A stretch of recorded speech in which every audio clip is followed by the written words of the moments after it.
All right, so here we are for the May Eco Chat, and we'll be talking about sustainable food choices. And I'm Christina Treloff, my lovely muse.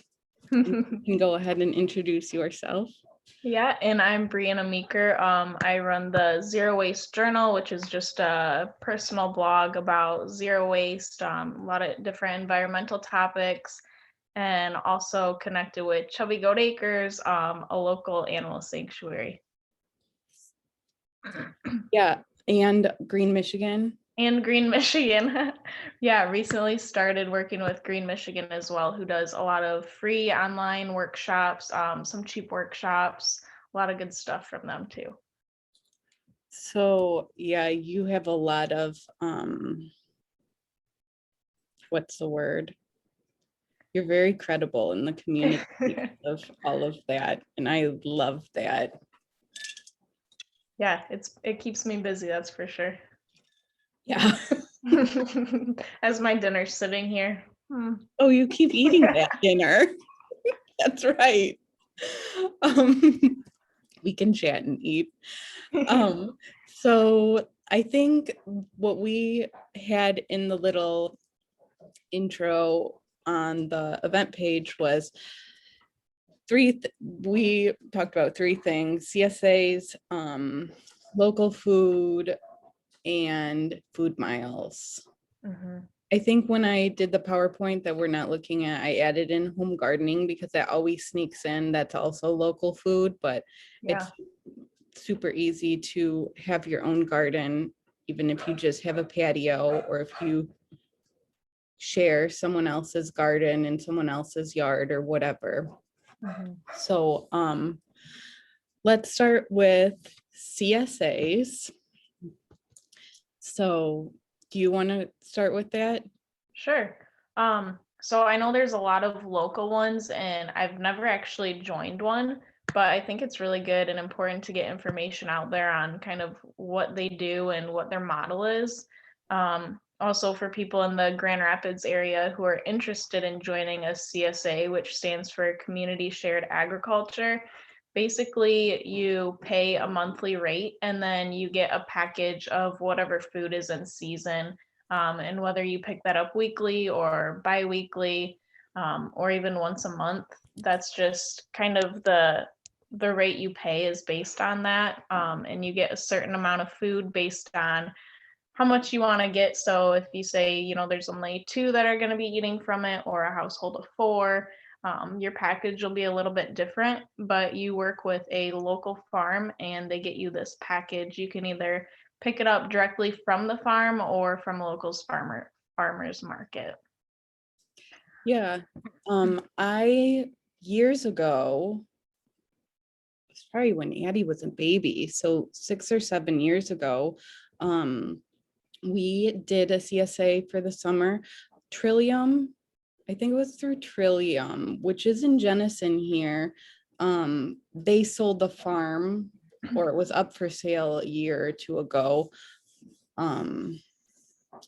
So that's no longer in existence, but I think it was really inexpensive compared to when I've looked at CSAs now. So we did every other week for the summer. So I think it was June through October, and it was around $200.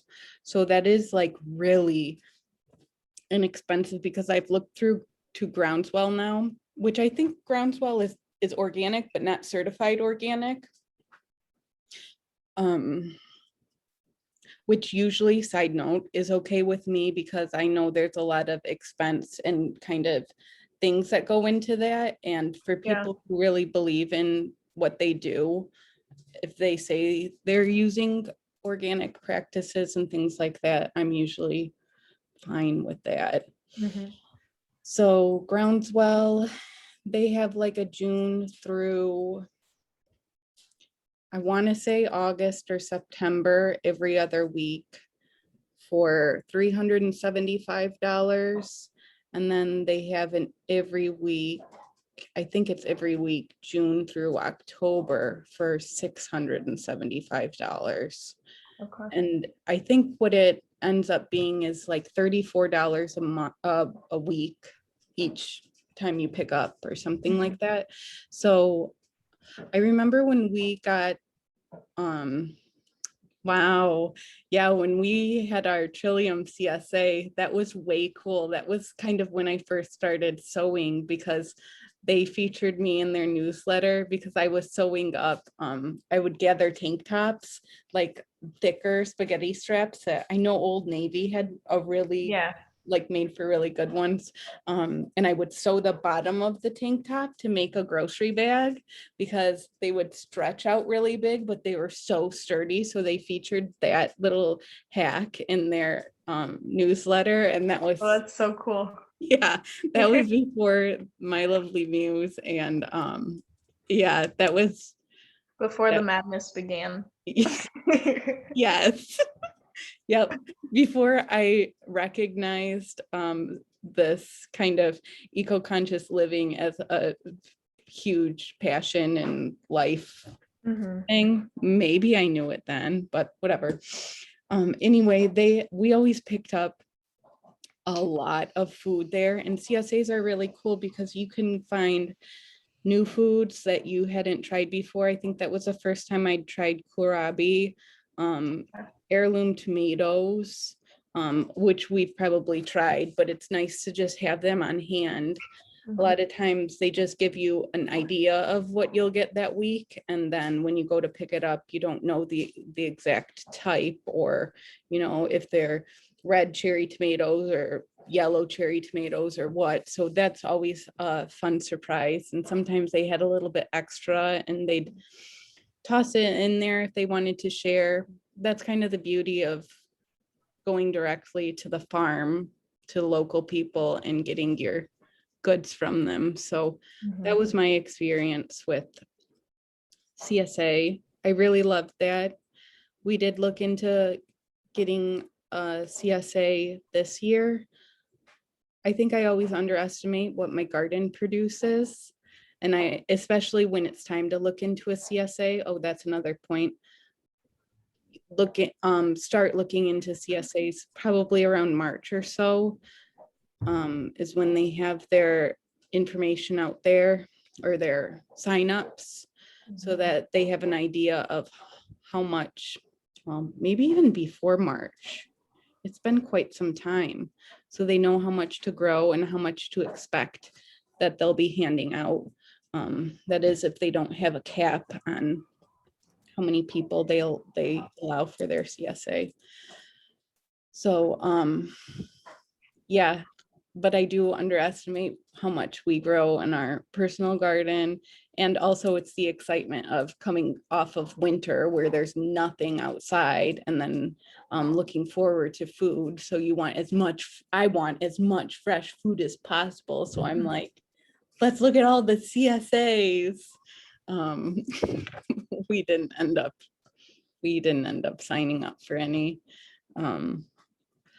Another side note, Southeast Market also gets their fruits and vegetables from Groundswell. Southeast Market specifically looks for local food. So in talking about sustainable food choices, Southeast Market at Kalamazoo and Hall, oh, that's in Grand Rapids. They are really good about finding local farmers and local people to offer to the community. Yeah. And another thing about another topic, but obviously it relates, is just the food miles, right? So if you're working with a CSA, it's food that's grown locally. So you're supporting locally, and the food doesn't travel across the country to get to you.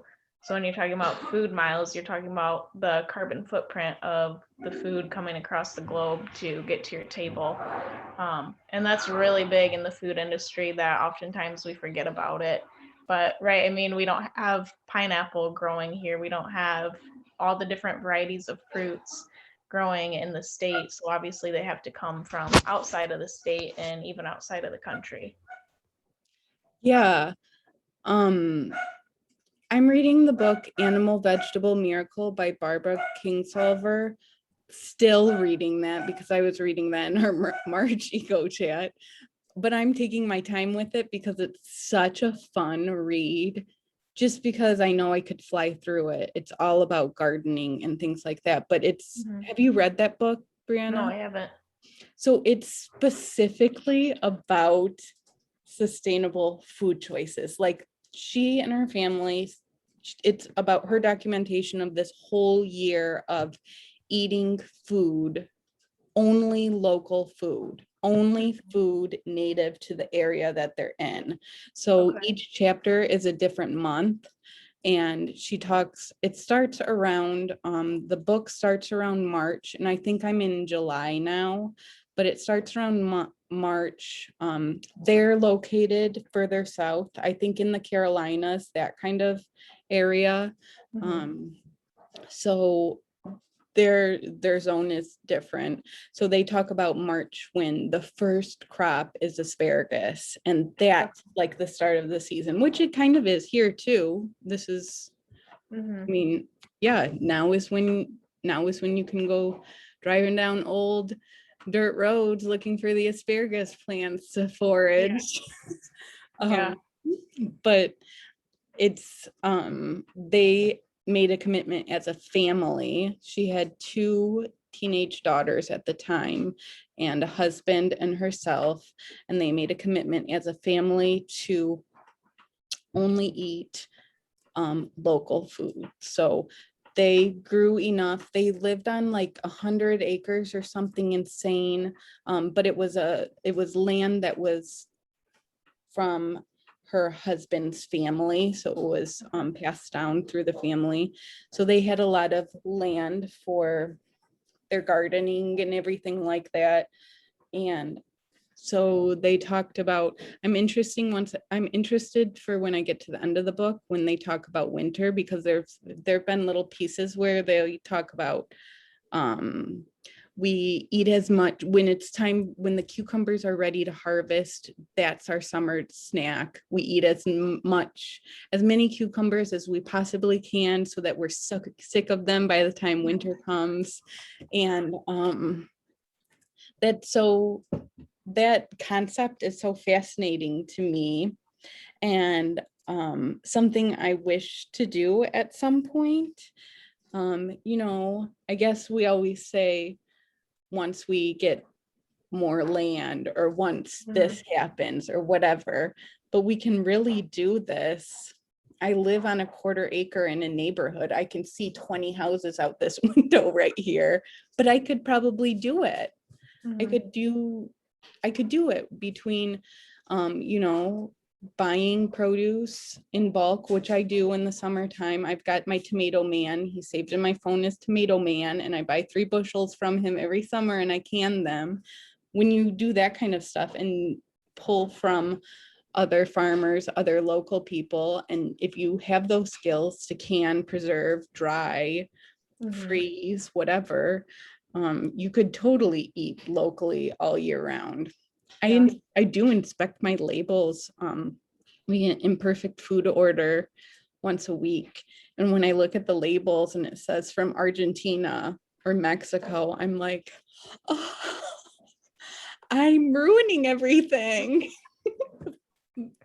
But it's a mindset change. It's a getting in the habit of thinking, do pineapples really grow here right now?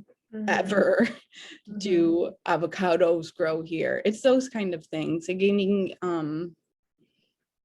used to, or I don't know, maybe just, she does in the book travel further north, and luckily she has got friends and family that are willing to accommodate her in only eating local foods and stuff. So yeah, maybe it just means, well, vacationing even to Mexico, that would mean you bringing yourself there, and that would also be a carbon footprint. Yeah. This is such a domino, like, oh my gosh. Yeah. And the other thing to think about too is, you can kind of go down the wormhole, but there's different foods that are really water intensive to produce, right? Or there are different foods that have, I don't know, maybe a ton of pesticides and herbicides because, the bugs like to go after them so much. So I think it's best to start out simple, and do the things that you can do and what you understand, but always to grow your knowledge and explore different areas that you maybe never heard of or thought of through, reading articles and books. And you just start to learn more and more as you go, right? Mhm. That's a really good point. Let's talk more about that. The things that require more pesticides and things like that. Yeah. What plants are those? I would say mostly fruits. I don't know much about the vegetables, but fruits are typically more heavy on pesticides and herbicides. I know also like corn, soybean, potatoes, right? Those are the ones that it's important that you buy organic because does that have to do with GMO or does it have to do with the pesticides? Those are two different certifications, so aren't they? Yeah, and typically, you'll see people who have different heirloom vegetables and seeds, whatever they might be sharing, and those are typically the hardiest because they've lived through everything, right? So they don't require the pesticides and herbicides. They're stronger and hardier. An heirloom can be, you can save the seeds from heirloom plants. Hmm. It's the hybrid plants that you can't. Okay. Is that right? You're the gardening expert. I think that's right. I went to a self like cross-pollination class a few years ago at the library, and she was a master gardener, the instructor, and she went and talked a little bit about that. And I think Mhm. the hybrid plants are the ones that you can't save the seeds from. And she talked about heirloom. So that's what made me think about that. But Yeah. I'm almost positive that that's right on. So that's good. That's good information to know. Yeah. And, just thinking of what's native to the area and what are like natural fertilizers and natural pest controls, right? Like you hear people planting marigolds all around their tomato plants because the bunnies don't like it, right? So it kind of keeps them away because the smell is so strong. So there's different things like that too that when you're working with a CSA or a local farm or you're growing your own produce, you can cut back on all the chemicals that you're using and therefore, have lesser of an impact or a negative impact on the environment. Um, yes, I hate to monopolize all of this on gardening, but it's so fresh on my mind, and you did bring it up. I I I plant marigold around all of my plants too. But like for example, in the summertime, the kids and I, for years, for as long as I can remember, we have gone to we pick raspberries, strawberries, blueberries, cherries, sometimes peaches. And I can some, and then I store at least 6 quarts of each fruit in mason jars in our deep freezer for the winter. And so when I search for local, I don't usually go to the same place. I do have a gardening journal or a canning journal that I write in. So I have the names of the places I've gone to in the past that I try and find new places. And like I said before, I do search for organic gardening, but I don't necessarily search for the certification. Oftentimes there's a website called UPick. I think it's UPick. I'll have to look that up. And I think I've talked to the owner of that before. It's kind of seems like an older, like it needs to be updated kind of website, but he's really on top of it. And it has, I'm trying to search it. It has like all of the, in different states, all of the UPIC farms. So I search, I think it's Central Western Michigan. I think that's in one clump. And I look at the farms, what they have for UPIC, and then it'll specify their practices, their farming practices. And I think there's a raspberry place near me that is not an, maybe it's raspberry and strawberry. Anyway, it's not organic certified, but it says that they use garlic as their farming practices. And it's exactly for that reason, because it's strong smelling plants when they're planted. Now we're getting into companion gardening kind of stuff.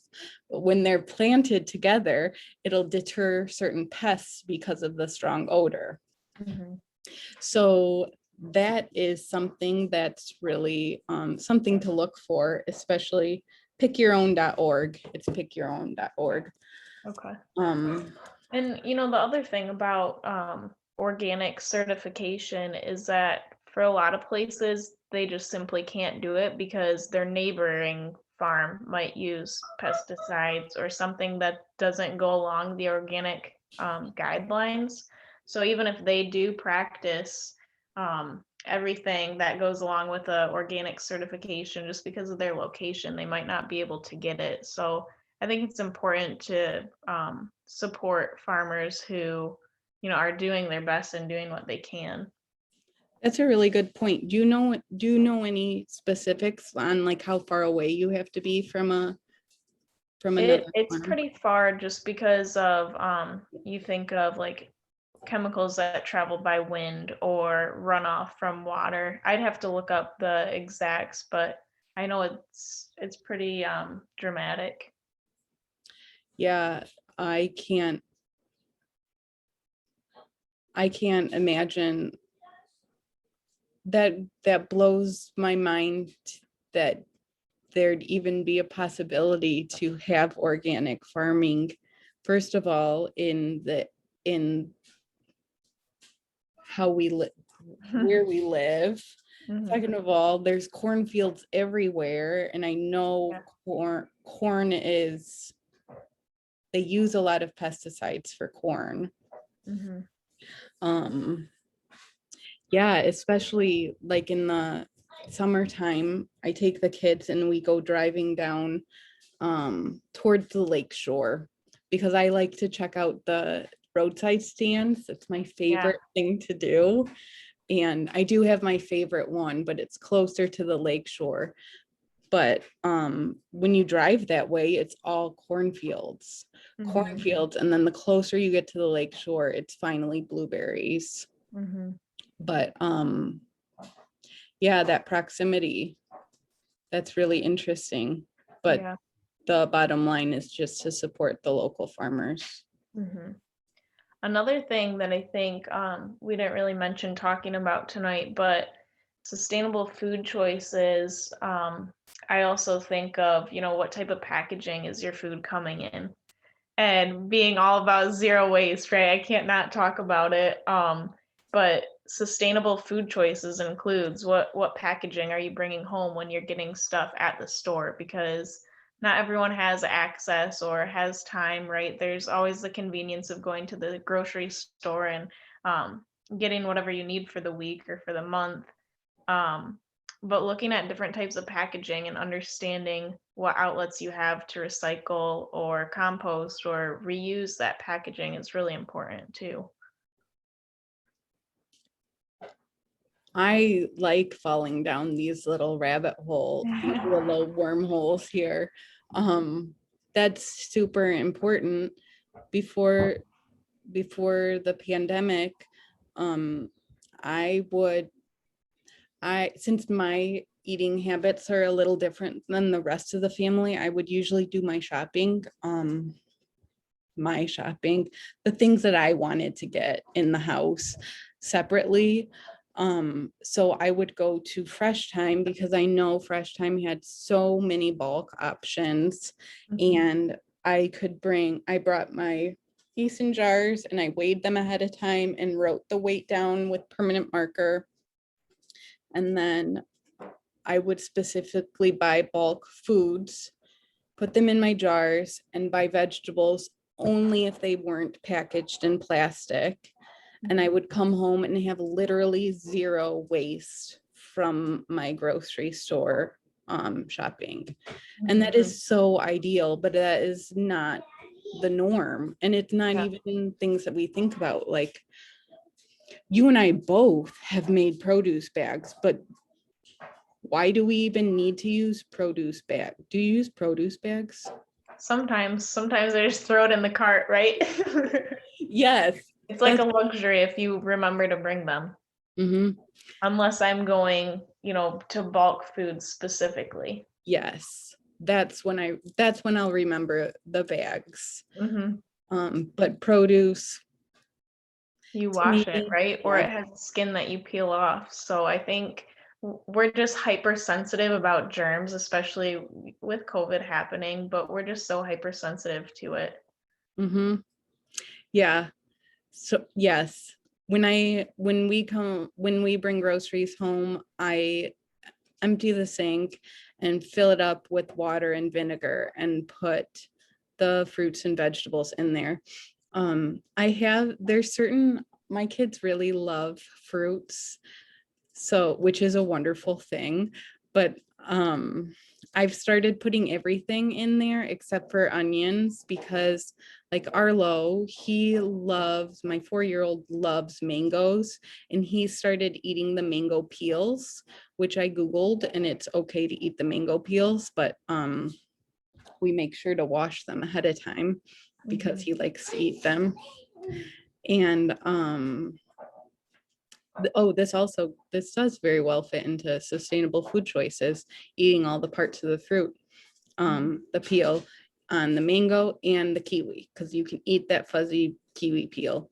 Yeah. Which it's totally a sensory thing, eating the peels of things. Even if you look into people experimenting with like vegan diets or things like that, and they'll like cook the grapefruit peel or the banana peel to make some kind of pseudo meat or whatever. I had never thought that eating either of those was possible, and I don't think I would ever want to try it, just because of the bitterness and also the texture, and just knowing that it was fruit and it's trying to be a meat or something more savory. But that's interesting how many peels are. I mean, the peels are where the nutrients are a lot of times. Yeah. And we don't realize that, right? It's like we had some questions in an economic class. What toothpaste do you buy? Well, the ones that our parents bought, right? So it's like, what habits do you have? Well, the ones that our parents taught us. And I think that's especially true in the kitchen, because for so many years you ate what your parents fed you, right? So it's tricky to unlearn those habits that you've lived with for so many years and kind of change your thought process, right? So not getting rid of the broccoli stem, but one thing we've been doing is actually putting it in the food processor and then adding it to like an Alfredo sauce or something like that. Oh yeah, that's a total mom trick when you have kids that they don't want to eat the green things. Thankfully, my kids, and I love broccoli. But yeah, the broccoli specifically, I usually cut off the one inch out of the bottom, compost that. I cut off the flower, the top of it, and save that for salads usually. And then the stem, I chop that up, and that goes and roasted in the oven. the 2 inch or the 1 inch on the bottom, I don't compost that. I put them in the freezer. I have a bin in the freezer for vegetable scraps. And like at the end of the week or every 2 weeks, I put that in a pot of water and I boil it and make veggie stock. And then I pressure can it so that it's shelf stable, so that I can use that for soups and cooking rice and whatever else I want, because Yeah. it's yummy, delicious stuff. I'll often add, if I have it, I'll add like ashwagandha or chaga or calendula, ginger, garlic. I'll add any of that to it just to enrich it with some good stuff. But I usually buy the ashwagandha and the chaga mushroom from Global Infusion, but they are organic and fair trade.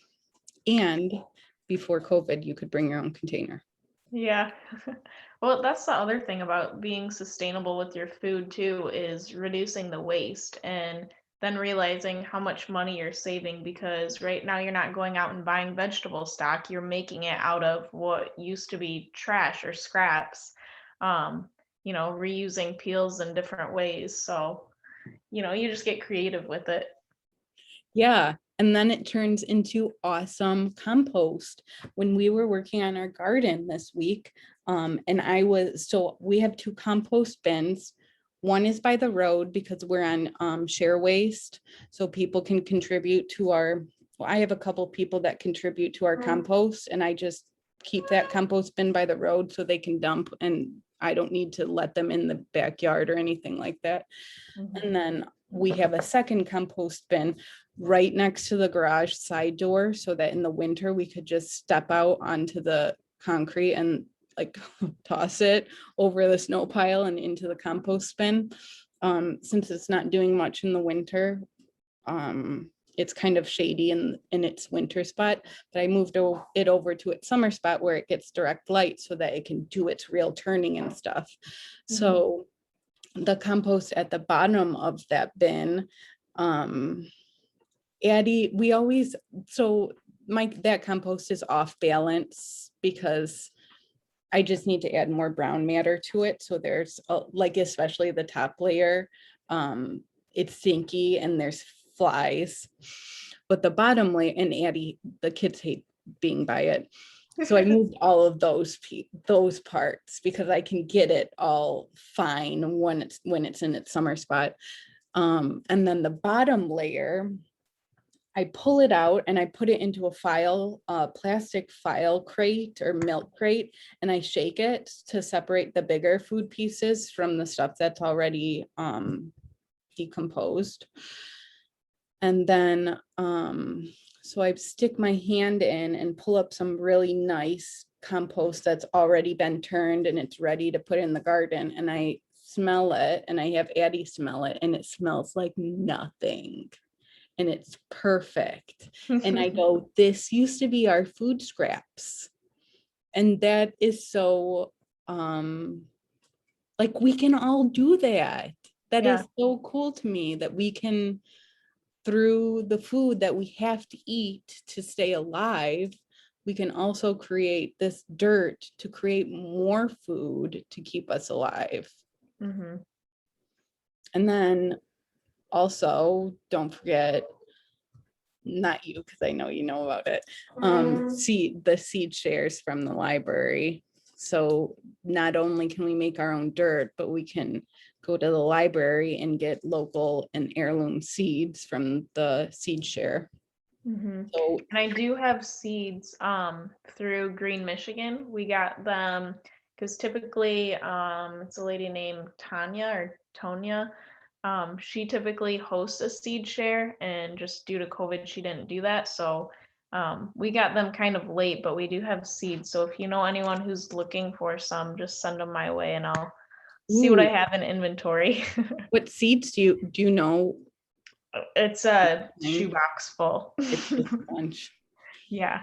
Oh, awesome. So we're gonna try, and we might do a fall seed share for more of like the fall crops. But I know next year we're going to try and partner with this individual and do it a little bit bigger. That's good. I need to keep that in mind because I always have so many seeds. I have so many leftover seeds. I just need to share. I need to share them.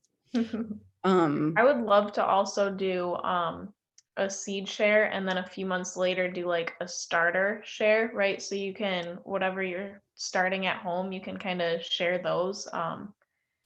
I tried doing some at home this year and I don't know, we'll see how they go. It's my first year with seeds, so I don't know. They kind of turned out leggy.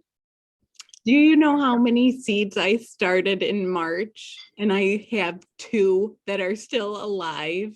Really?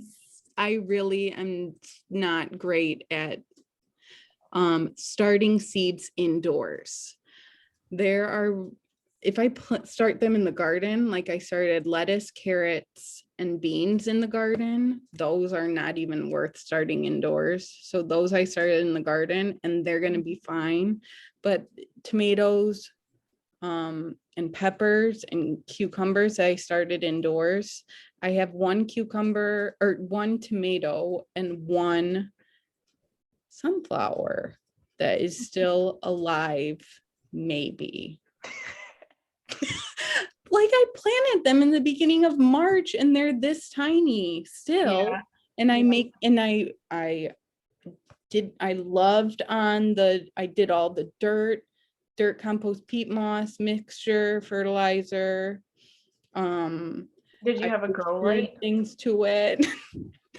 No, no, I did put it on a heat mat, on a seed Oh, okay. mat, and I put it next to a window, but I did not have a grow light. I'm wondering if, you know, in ideally down the road, I would like to have that kind of setup. I think a more predictable light, like more light on my plants would be really beneficial to them. That's probably part of the issue, but Yeah, I think that's why mine got leggy because they didn't have enough direct light, but yeah, yes, that's it. I mean, when I was a teacher, I would have my students planned in March and it always grew awesome, but we had a nice bright window. I did have them like whisper sweet nothings to them every day. We talked about the importance, that's such a teacher thing, of, if you say, you've seen these studies, if you say nice things to plants and then say mean things to plants and how they end up growing. The same Yeah. thing with listening to like heavy metal and listening to classical music and what happens there. That's crazy. Yeah. So there was a lot of sweet talking to those plants, and just my plants this year weren't hearing any of it. Tough year. It I is. have a lot to say to them. Gosh. Yeah, so I did buy. That's another, yeah, I did buy locally this year for my plants, which I usually do, but oh, and we were at the farmer's market yesterday and I bought a few more plants there. That is also I didn't even think about it. We were just meeting a friend there before we went over to their house. And I didn't think of going to the farmer's market to get starts. And especially this time of year when there's not a lot of food growing in the ground, a lot of people at the farmer's market, they either have asparagus or plant starts. And so I picked up 3 different kinds of tomatoes and 3 other plants. I think 3 other herbs that I didn't have, but someone was selling eucalyptus. And I had never seen eucalyptus grown. That's because is that a tropical plant? I thought it was. Me too. Yeah. So that's also my guilty pleasure kind of, because when I go to Trader Joe's, I buy a thing of eucalyptus because I like to hang it in my shower. Hmm. But when I saw that they were selling that, I'm intrigued now. I haven't Googled it yet. I have to. Yeah. Huh. Yeah. That's interesting. Yeah. Yeah, But that's the other thing, every time you go out and have another conversation or, you see something different, it sparks something, and then you got to go do your research. so much research. Yeah. Um, let's see. I think we talked about a lot. Um, a lot of different things tonight that have to do with sustainable food choices. I think we hit all the points that I had outlined. I do want to say, is it next week? I think I missed a couple of the native plant sales. Is there one next week? Do you know of one next weekend? I think it's No, not specifically. I think it's Urban Roots. Oh, yes. Yeah, next weekend. Yep, that's right. Okay. So those plant those plant sales, usually the native plants and Green Michigan's wasn't theirs a couple weeks ago. That was the Yeah, beginning yep, of May. yep. Um usually the is hmm, are the I think of the herbs and the vegetables because they usually have like that. Does Green Michigan have that plant sale too? Nope. So our plant sale is with a local arborist. Okay. He's actually located in Holland, and it's called Honey Tree Nursery. Okay. And he has native and not native, but all pollinator based plants and bushes that he sells. Okay, that's right. Hmm. Okay, so who else? There's a greenhouse in Grand Rapids and they have a plant sale around the beginning of May, I want to say, but just for like garden plants, vegetables and things like that. Yeah. So that's another point that I want to say when we're talking about sustainable food choices. If you want to support a local farmer and you want to grow your own, looking for those sales in the beginning of the gardening season is a really important thing to do so that you can support locally and support yourself. Hmm. Yeah. So Urban Roots is next weekend. And they also do a composting program, so they have a lot of educational pieces to share. But I know their plant sale is always really good. They have a lot of variety. I think I have that one on my calendar because I missed the other ones. There were a couple. They were more on my radar this year. Hmm. So I'm not good at other plants. I'm better at growing food. More Um, important. to me. Yeah. So I think that's everything.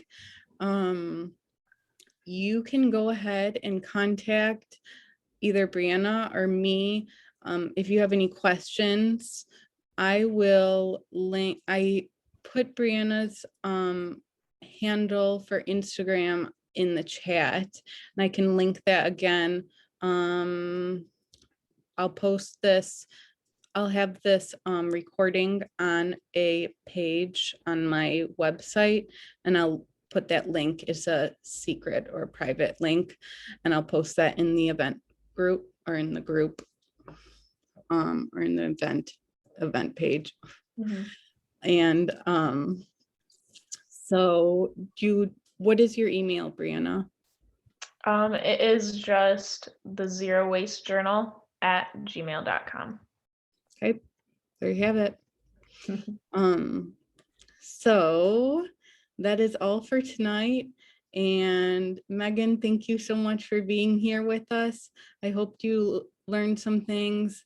We'll have this recording to go back and review afterwards, and we really appreciate you being with us. So thank you.